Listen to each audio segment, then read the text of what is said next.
नमस्कार। आज हम कक्षा 10 की पाठ्य पुस्तक क्षितिज का दूसरा पाठ तुलसीदास का अध्ययन करेंगे। तुलसीदास का जीवन परिचय देखिए। तुलसीदास का जन्म उत्तर प्रदेश के बांदा जिले के राजापुर गांव में संवत 1589 के लगभग माना जाता है। इनके पिता का नाम आत्माराम था, जो एक सरयुपारीण ब्राह्मण थे। इनकी माता का नाम हुलसी था। कहा जाता है कि तुलसीदास अभुक्त मूल नक्षत्र में पैदा हुए थे तथा जन्म लेते ही इनकी अवस्था 5 वर्ष के बालक के समान थी। मुंह में दांत भी निकले हुए थे। भय की आशंका के चलते माता पिता ने इन्हें त्याग दिया और मुनिया नामक दासी को दे दिया, जिसने इनका पालन पोषण किया। इनका बाल्यकाल कष्टपूर्ण बीता। कवितावली में ये लिखते हैं, मातु पिता जग जाय तज्यो, विधिहुन लिखियो कछु भाल भलाई। इनके गुरु का नाम नरहरिदास बताया जाता है। इनकी पत्नी रत्नावली विदुषी थी, किंतु किसी कारणवश वैवाहिक जीवन अधिक समय तक न चल सका। इन्होंने गृह त्याग कर दिया और घूमते घूमते अयोध्या पहुंच गए। वहीं पर संवत 1631 में इन्होंने रामचरितमानस की रचना प्रारंभ की। बाद में ये काशी आकर रहने लगे। जीवन के अंतिम दिनों में पीड़ा शांति के लिए इन्होंने हनुमान की स्तुति की, जो हनुमान बाहुक नाम से प्रसिद्ध है। इनकी मृत्यु के संबंध में निम्नलिखित दोहा प्रसिद्ध है। संवत 1680 असी गंग के तीर, श्रावण शुक्ला सप्तमी तुलसी तजो शरीर। इन्होंने राम के अनन्य भक्त के रूप में दास्य भाव अपनाते हुए अनेक काव्य ग्रंथों की रचना की, जिनमें से ये देखिए, ये प्रमुख है रामचरितमानस, विनय पत्रिका, दोहावली, गीतावली, कवितावली, रामा ज्ञान प्रश्न, बरवे रामायण, जानकी मंगल, पार्वती मंगल, राम लला नाचू, वैराग्य संदीपनी तथा श्री कृष्ण गीतावली। तुलसी आदर्शवादी कवि थे। इन्होंने आदर्श चरित्रों का सृजन कर हमें अपने दैनिक जीवन में उनके अनुकरण का संदेश दिया है। ये अवधी और ब्रिज भाषा दोनों के पंडित थे। दोनों भाषाओं का शुद्ध और परिमार्जित रूप इन्होंने अपनाया है। देखिए अब पाठ परिचय। लक्ष्मण परशुराम संवाद रामचरितमानस के बालखंड से लिया गया है। धनुर्यज्ञ के पश्चात मुनि परशुराम शिव धनुष भंग का समाचार पाकर क्रोध में तमतमाते हुए वहां आते हैं, लेकिन राम की विनयशीलता और विश्वामित्र के समझाने पर राम के शक्ति परीक्षण के बाद उनका क्रोध शांत होता है। परंतु इस बीच लक्ष्मण और परशुराम के बीच व्यंग्योक्तियों से युक्त जो संवाद हुआ, उस प्रसंग को यहाँ प्रस्तुत किया गया है। परशुराम के क्रोध से भरे वचनों का उत्तर लक्ष्मण व्यंग्य वचनों से देते हैं। लक्ष्मण जहाँ विवाद वत्सल हैं, वहीं श्री राम नीतिज्ञ एवं सौजन्य के प्रतिमान के रूप में प्रकट होते हैं। विश्वामित्र संतुलन बिंदु हैं। वे चरम क्रोध की दशा में परशुराम के आवेश को प्रशमित करते हैं। परशुराम का क्रोध भय से अधिक हास्य का आलंबन बन गया है। लक्ष्मण परशुराम संवाद, इसका देखिए पहला पद, नाथ शंभुधन भंजनिहारा, होई केउ एक दास तुम्हारा। आयसु काह कहिय किन मोहि, सुनि रिसाई बोले मुनि कोहि। सेवक सोजो करे सेवकाई, अरि करनी करि करिय लड़ाई। सुनो राम जय शिव धनु तोरा, सहस बाहु समसोरिपु मोरा। सो बिल गाऊ बिहाई समाजा, न तो मारे जय सब राजा। सुनी मुनि वचन लखन मुस्काने, बोले परसु दरही अवमाने। बहुधुन ही तोरी लरिकाई, कबहू न असी रीस कीनी गोसाई। एही धनु पर ममता के हेतु, सुनि रिसाई का भृगकुल केतु। रे नृप बालक काल बस, बोलत तो ही न संभार। धनु ही सम त्रिपुरारी धनु, विदित सकल संसार। देखिए इसका प्रसंग, ये प्रस्तुत जो अवतरण है स्वामी गोस्वामी तुलसीदास द्वारा रचित रामचरितमानस के बालखंड से लक्ष्मण परशुराम संवाद से लिया गया है। परशुराम को शिव धनुष के भंग से क्रोधित देखकर पहले राम फिर लक्ष्मण ने जो कुछ कहा, परशुराम ने जो प्रतिरोध प्रकट किया, इसमें उसका वर्णन किया गया है।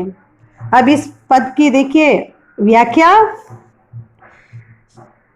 नाथ संबोधन भंजनिहारा, होई केउ एक दास तुम्हारा। श्री राम ने परशुराम से कहा कि हे नाथ, शिव जी के धनुष को तोड़ने वाला कोई आपका एक सेवक ही होगा। आपकी आज्ञा है, आप मुझसे क्यों नहीं कहते? यह सुनकर क्रोधित मुनि परशुराम नाराज होकर बोले, सेवक वही होता है जो सेवा करे, है ना। सेवक सो जो करे सेवकाई। सेवक वही होता है जो सेवा करे। शत्रुता का कार्य करके जो युद्ध करे वो सेवक नहीं होता है। हे राम सुनो, जिसने शिव धनुष को तोड़ा है, सुनो राम जय शिव धनु तोड़ा। हे राम सुनो, जिसने शिव धनुष को तोड़ा है वह सहस्त्र बाहु की तरह मेरा शत्रु है, मेरा दुश्मन है। इसलिए वह यहाँ उपस्थित राजाओं के समूह से स्वयं अलग हो जाए, नहीं तो सारे राजा मारे जाएंगे, है ना। सो भी लगाओ बिहाई समाजा, वो स्वयं इन राजाओं के समूह से अपने आप को अलग कर ले, अलग हो जाए। न तो मारे जाए सब राजा, नहीं तो सारे राजा मारे जाएंगे। मुनि परशुराम के वचनों को सुनकर लक्ष्मण मुस्कुराए और परशुराम का अपमान करते हुए बोले, हे स्वामी, बचपन में हमने न जाने कितने छोटे धनुष तोड़ डाले, है ना। सुनी मुनि बचन लखन मुस्काने, लक्ष्मण मुस्कुराए और परशुराम को बोले, बहु धनु ही तोरी लरिकाई। लरिकाई बचपन में क्या है, हमने बहुत सारे धनुष हमने क्या है, बचपन में हमने न जाने कितने छोटे धनुष तोड़ डाले, कितने ही धनुष तोड़े हमने, किंतु कभी आपने ऐसा क्रोध नहीं किया, है ना। आपने ऐसी तो कभी क्रोध हमें बताया नहीं, क्रोध नहीं जताया जब हमने तोड़े थे धनुष। तब तो बचपन में हमने बहुत धनुष तोड़े हैं, लेकिन कभी आपने ऐसा क्रोध नहीं किया। इस धनुष पर आपकी किस कारण इतनी ममता है, हैं? यही धनु पर के ही ममता हेतु, यही धनु पर ममता के ही हेतु इस धनुष पर इतनी ममता किस कारण से है? लक्ष्मण के ऐसे वचन सुनकर भृगुवंश की ध्वजा अर्थात भृगुवंश के जो श्रेष्ठ पुरुष परशुराम क्रोध करके कहने लगे, हे राजपुत्र, रे नृप बालक, हे राजपुत्र, कालवश होने के कारण बोलने में तुम्हें समझ नहीं है, है ना। कालवश, काल के वश में होने के कारण तुम्हें बोलने की समझ नहीं है, अर्थात तुम क्या हो, ना समझ वाचाल हो, बोलत तो ही न संभार।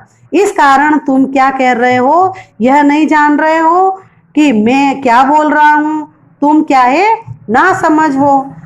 ये संसार भर को ज्ञात है कि ये शिव धनुष कोई सामान्य छोटे धनुष के समान नहीं है। धनु ही सम त्रिपुरारी धनु, ये क्या है, ये शिव जी का धनुष है और ये किसी छोटे धनुष के समान नहीं है। ये उन धनुषों के समान नहीं है जो तुम तोड़ने में इसकी समानता, उन बचपन के धनुषों से इस धनुष की समानता बता रहे हो, तुम ना समझ हो। देखिए संवाद में क्या है, श्री राम को विनय और लक्ष्मण को आवेशी स्वभाव का बताया गया है। इसमें मुनि परशुराम के लिए जो विशेषण है वे उचित है। चौपाई दोहा छंद की यति गति उचित है। अवधी भाषा का प्रयोग किया गया है। अब देखिए दूसरी चौपाई पढ़ते हैं। लखन कहा हंसी हमरे जाना, सुनो देव सब धनुष समाना।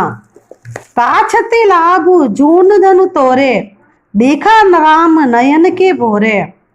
छुअत टोट रघुपति हो न दोसु, मुनि बिनु काज करिय कत रोसु। बोले चितई परसु की ओरा, रे सठ सुने ही सुभाव न मोरा। बालक बोली बधऊ नहीं तोही, केवल मुनि जड़ जान ही मोही। बाल ब्रह्मचारी अति कोही, विश्व विदिति क्षत्रिय कुल द्रोही। भुजबल भूमि भूप बिनु कीन्ही, विपुल बार मही देव दीन्ही। सहस बाहु भुज छेद निहारा, परसु बिलोकु महीप कुमारा। मातु पितही जनि सोच बस, करसी महिष किशोर। गर्भन के अर्भक दलन, परसु मोर अति गोर। इस चौपाई का, इस पद का प्रसंग देखिए। ये गोस्वामी तुलसीदास द्वारा रचित रामचरितमानस के बालखंड से लिया गया है। लक्ष्मण परशुराम संवाद का अंश है। इसमें धनुष भंग के बाद लक्ष्मण और परशुराम के आवेश युक्त संवादों का वर्णन किया गया है। अब इस पद की व्याख्या देखिए। लक्ष्मण हंसकर परशुराम से बोलते हैं, हे देव, मेरी समझ से सारे धनुष एक समान हैं। क्या कह रहे हैं लक्ष्मण? लखन कहा हंसी हमरे जाना, सुनहु देव सब धनुष समाना। लक्ष्मण हंसकर कह रहे हैं कि हे देव, मेरी समझ से तो सारे धनुष एक समान हैं। शिव जी के पुराने धनुष को तोड़ देने से क्या लाभ और क्या हानि है ना। का क्षति लाभ जून धनु तोरे। ये जो पुराना धनुष है शिव जी का, इतना पुराना धनुष है कि इसको तोड़ने से किसको क्या लाभ होने वाला है और क्या नुकसान होने वाला है, क्या हानि होने वाली है। श्री राम ने इसे नए के धोखे से थोड़ा देखा ही था, है ना। देखा राम नयन के भोरे। इन्होंने तो क्या है, केवल यूं सोचा कि ये नया धनुष है और नए धनुष के धोखे से थोड़ा देखा ही था श्री राम ने तो, लेकिन यह तो क्या है, छूते ही टूट गया। फिर इसमें श्री राम का क्या दोष? उनका कोई दोष नहीं है कि उन्होंने तो केवल नया समझ के इसको देखा, छुआ और ये धनुष केवल उनके छूने से ही टूट गया। इसलिए हे मुनि, आप बिना कारण के ही क्यों क्रोध कर रहे हो? आप राम के ऊपर जो क्रोध कर रहे हो वो बिना कारण के ही आप इनके ऊपर क्रोध कर रहे हो। इनका कोई इसके अंदर दोष नहीं है। तब अपने फरसे की ओर देखकर परशुराम बोलते हैं, अरे शठ। क्या कह रहे हैं कि रे शठ सुने स्वभाव न मोरा। रे शठ, शठ यानी मूर्ख। हे शठ, अरे तुमने मेरे स्वभाव को अभी तक सुना नहीं है।